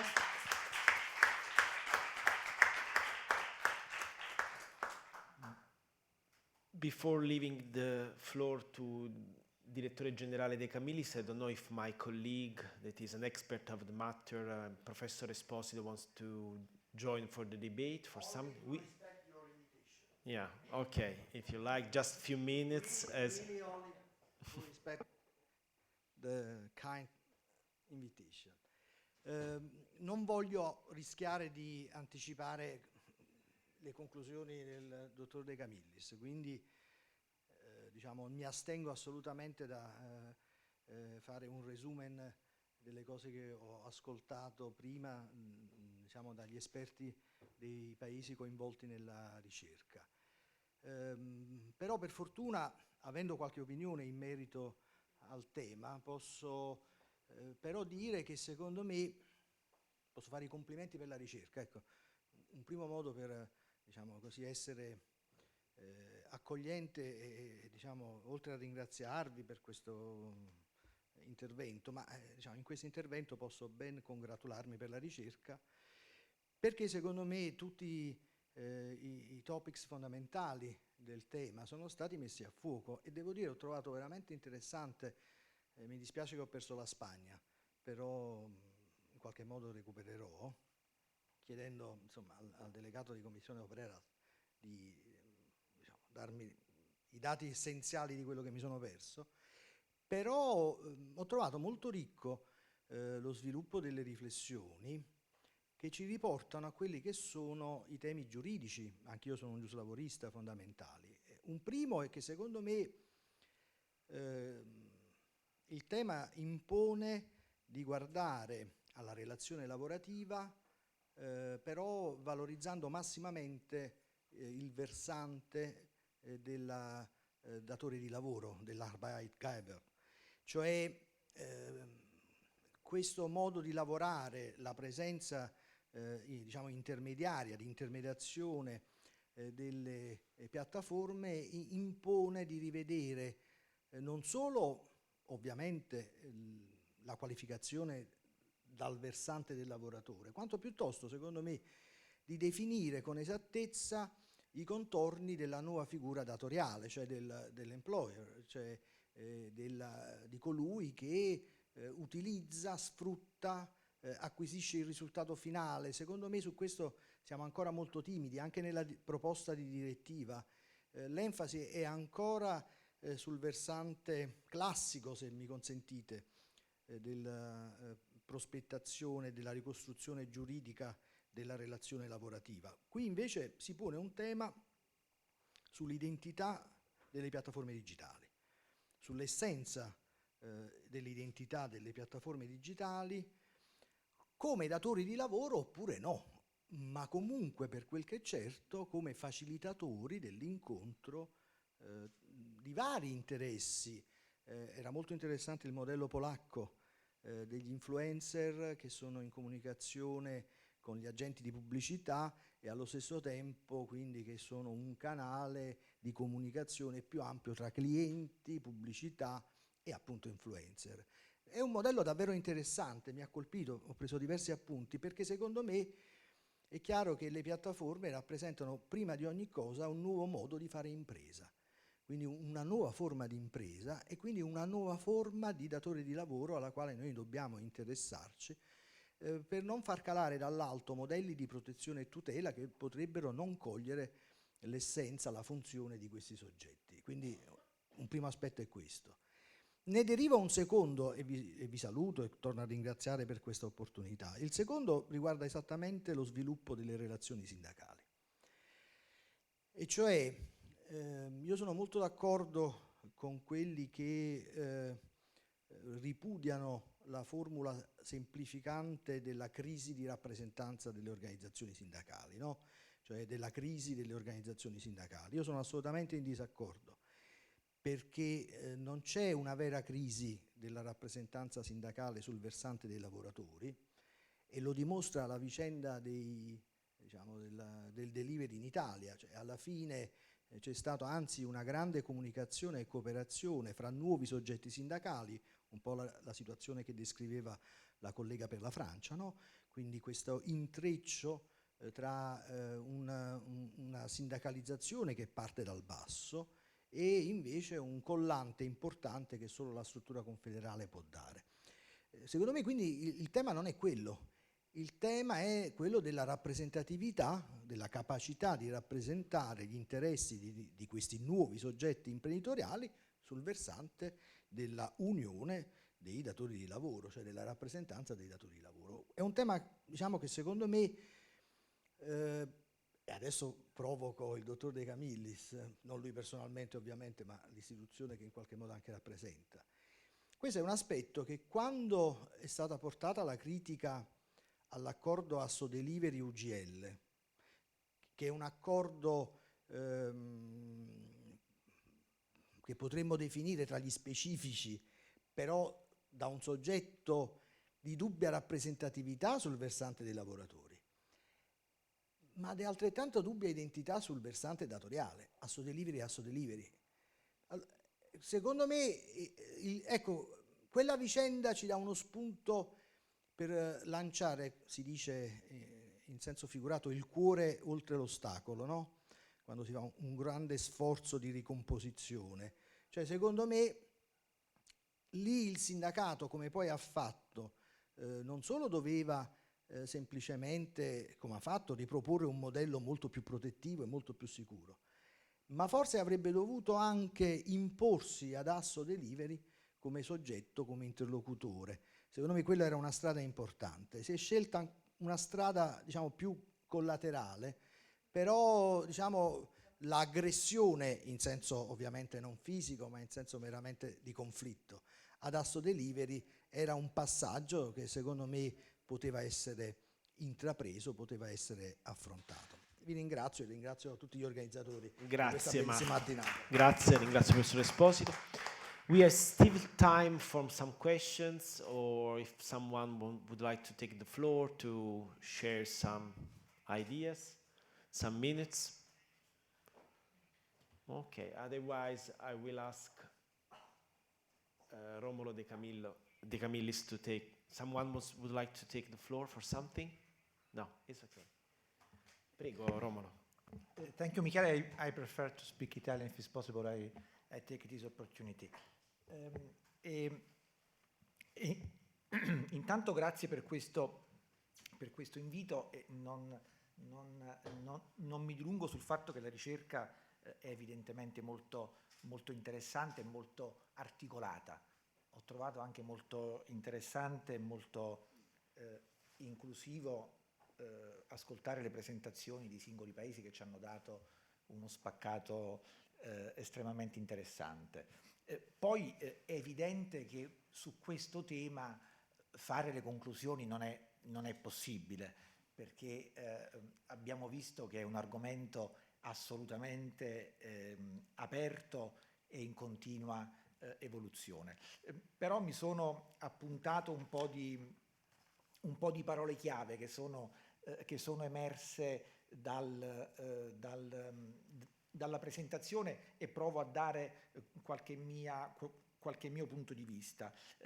Intanto dall'ultimo intervento del professore, che ovviamente si sofferma su due aspetti che mi ero già appuntato. Il primo è una delicata situazione che io osservo non soltanto a livello nazionale ma anche a livello internazionale, soprattutto con riferimento alla proposta di direttiva che in questo momento è nella fase del trilogo, e cioè come si può trovare il giusto punto di equilibrio tra una nuova forma di impresa e di sviluppo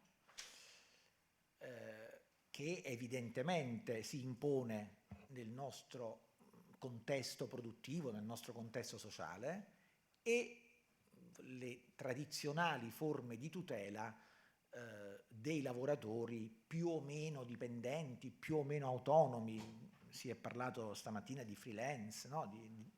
Ecco, questo è un tema che è molto attuale. Personalmente l'ho visto anche nei mesi scorsi sul tema del distacco. A livello europeo la Commissione è divisa tra la Direzione Generale Sviluppo, la DG Grow, che dice le imprese devono potersi muovere e muovere i loro lavoratori con una certa flessibilità all'interno dell'Unione, e la DG Employment, che invece dice però questi lavoratori è vero che devono muoversi, ma devono muoversi dentro un quadro di tutele che sia evidentemente, diciamo, garantito. Ecco, questa difficoltà, o meglio, questa sfida a trovare il punto di equilibrio credo sia estremamente interessante ed è emerso da alcune presentazioni ed è una delle questioni centrali. L'altro punto è il ruolo delle parti sociali. Lo affrontiamo subito, siamo in casa di uno dei maggiori sindacati italiani e quindi è un tema doveroso. Mi riallaccio alle cose che sono stati detti da alcuni colleghi che sono intervenuti. È evidente che il fenomeno ha spiazzato gli attori che tradizionalmente hanno il compito di rappresentare datori di lavoro e lavoratori. Personalmente mi occupavo già di questi temi quando qualche anno fa abbiamo cominciato a mettere intorno a un tavolo le piattaforme del food delivery, le organizzazioni sindacali, le organizzazioni datoriali. È stato complicato, non c'era un linguaggio comune, non c'erano punti di osservazione comune. Uso diciamo una parola che ogni tanto uso per provocare, le solite liturgie, spero che in inglese si riesca a tradurre adeguatamente, le solite dinamiche delle relazioni sindacali non funzionavano, perché avevamo al tavolo anche lavoratori organizzati in collettivi autonomi o le singole imprese che non erano ancora associate, quindi abbiamo fatto fatica e questo personalmente non lo considero come dire, un punto di criticità, l'ho trovato molto naturale. Ci siamo dovuti tutti confrontare con un fenomeno così emergente, quindi dal mio punto di vista credo che il tema sia quello di dedicare sicuramente la necessaria attenzione. Poi lo diceva prima qualche collega che è intervenuta, questa difficoltà a coalizzare i lavoratori, questa difficoltà a vederli come gruppo. Ecco, il fatto che manchi un luogo di lavoro fisico, no? Il fatto che manchi un contesto tradizionale, anche questa è secondo me, almeno dal mio osservatorio, una sfida, perché c'è una evanescenza della relazione, non c'è quel luogo in cui ci si ritrova quotidianamente e quindi questo impone, credo, alle organizzazioni sindacali di individuare nuovi strumenti. Poi altre due cose per non dilungarmi troppo. Ho trovato interessante dalla collega francese il riferimento agli intermediari di business, questo ruolo. Ecco, questo credo sia l'altro elemento molto interessante che mette in evidenza la vostra ricerca, cioè una figura che quindi penso alle premesse che ci sono nella proposta di direttiva in questo momento in discussione a Bruxelles, una figura che non organizza il lavoro nella maniera tradizionale, ma uno strumento che fa qualcosa forse un po' meno invasivo e soltanto, uso questa parola soltanto, ma solo per semplificare, un intermediario. Ecco, allora qual è il ruolo dell'intermediario? Quali sono le sue responsabilità e quali sono i suoi doveri? Questo credo sia un argomento interessante, soprattutto per quelle piattaforme che voi avete classificato, Michele, all'inizio nella sua introduzione, nel gruppo 3 e gruppo 4. Ecco. Quindi questo è un tema, lo diceva prima la collega italiana, è un tema in Italia ancora un po' inesplorato, perché ci siamo molto concentrati sul food delivery, sulle consegne a domicilio. E però questo ruolo di intermediario credo sia estremamente interessante.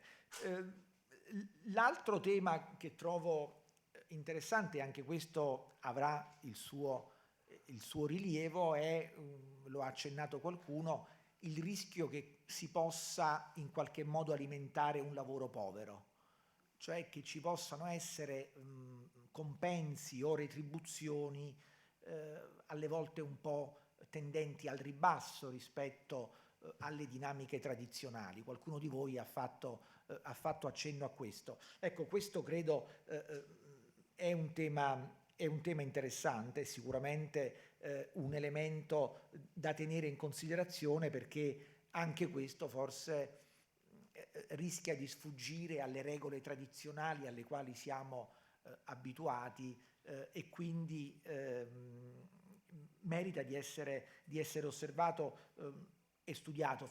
Adesso faccio fatica a immaginare una soluzione, però evidentemente è un argomento. C'è un tema di sicurezza sul lavoro, se ne è accennato poco. Noi in Italia ce ne siamo occupati per le piattaforme tradizionali.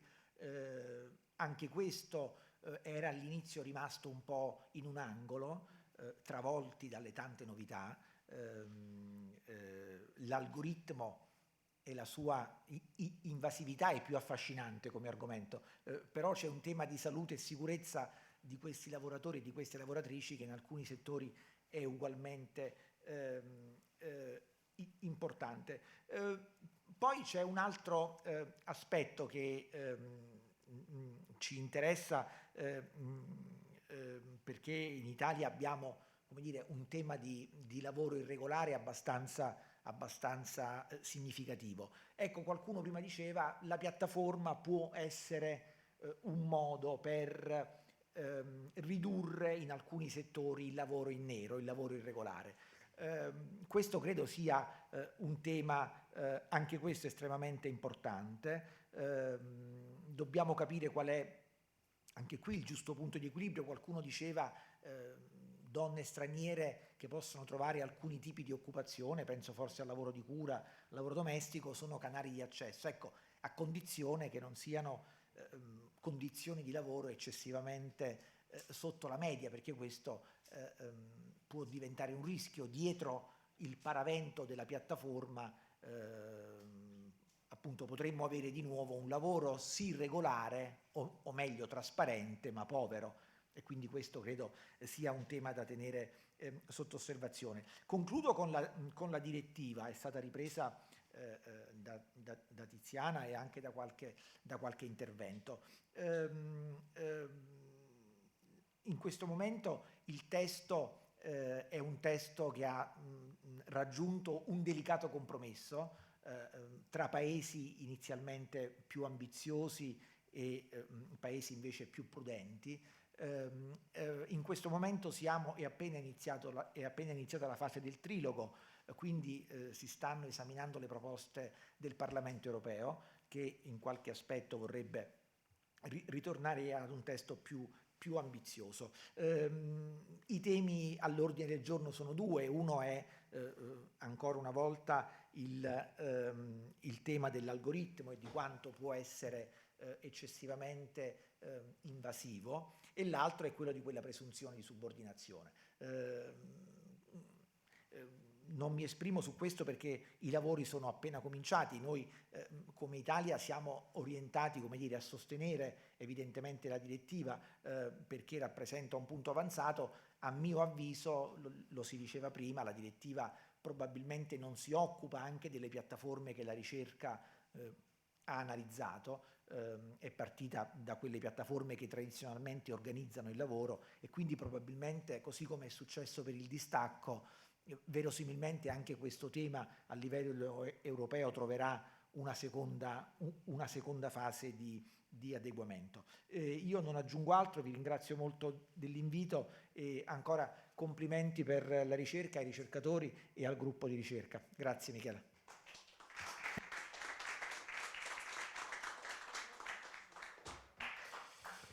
Ok, siamo alla fine. Grazie al direttore generale per le conclusioni molto belle che in qualche modo rilanciano il progetto di ricerca, ci danno nuove sfide per il futuro.